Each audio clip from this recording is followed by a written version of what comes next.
Hello guys, welcome back.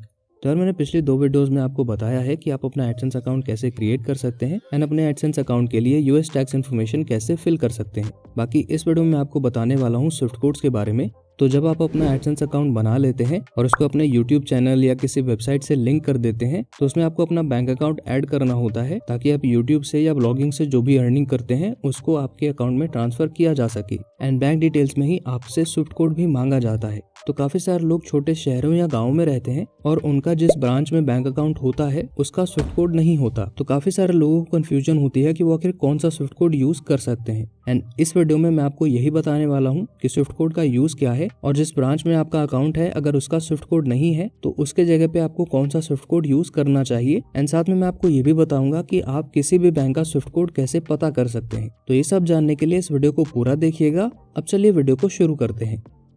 तो guys, Swift code का use international transactions के लिए होता है। जैसे किसी बैंक के जिन भी ब्रांचेस में स्विफ्ट कोड होगा वहाँ पे आप इंटरनेशनल ट्रांजैक्शंस कर सकते हैं। और अगर किसी दूसरी कंट्री से पैसा आता है तो वो उस कंट्री की करेंसी में होता है। एंड जिन बैंक का स्विफ्ट कोड होता है सिर्फ उन्हीं ब्रांचेस में इनको इंडियन रुपीज में कन्वर्ट किया जाता है और फिर आपके बैंक अकाउंट में ट्रांसफर किया जाता है। तो ये था इसका यूज। ना हम जानते हैं कि अगर आपके ब्रांच का स्विफ्ट कोड नहीं है तो आपको कौन सा स्विफ्ट कोड यूज करना चाहिए।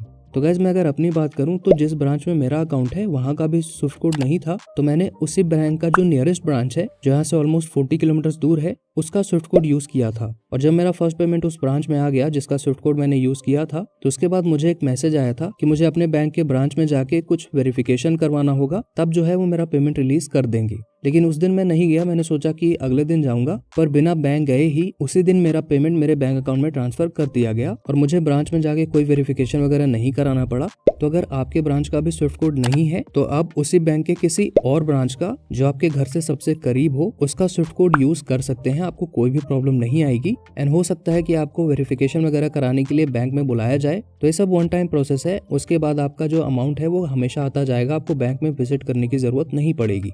ना हम बात करते हैं कि बैंक के किसी भी ब्रांच का स्विफ्ट कोड आपको कैसे पता करना है। तो उसके लिए आपको गूगल क्रोम में जाके ifscswiftcodes.com सर्च करना है एंड ये वेबसाइट ओपन होगी। तो यहाँ स्विफ्ट कोड पे आपको क्लिक कर देना है। ना यहाँ आपको अपनी कंट्री सेलेक्ट करनी है तो मैं इंडिया सेलेक्ट कर लेता हूँ। अब यहाँ पे आपको ये सारी चीजें फिल करनी है, जैसे आपका bank name, state name, city name and branch name. तो फॉर एग्जांपल बैंक नेम में मैं यहाँ पे एक्सिस बैंक सेलेक्ट कर लेता हूँ। स्टेट नेम में हम सेलेक्ट कर लेते हैं दिल्ली, सिटी नेम में दिल्ली वापस से, और ब्रांच नेम में सेलेक्ट कर लेते हैं न्यू दिल्ली। तो अब आपको थोड़ा सा नीचे स्क्रॉल करना है और यहाँ पे आप देख सकते हैं एक्सिस बैंक के न्यू दिल्ली ब्रांच का जो स्विफ्ट कोड है वो आपको यहाँ पे मिल जाएगा। अब हम एक और एग्जांपल लेते हैं। तो वापस इसको रिफ्रेश करके बैंक नेम में मैं सेलेक्ट कर लेता हूँ state bank of India, state select कर लेते हैं हरियाणा,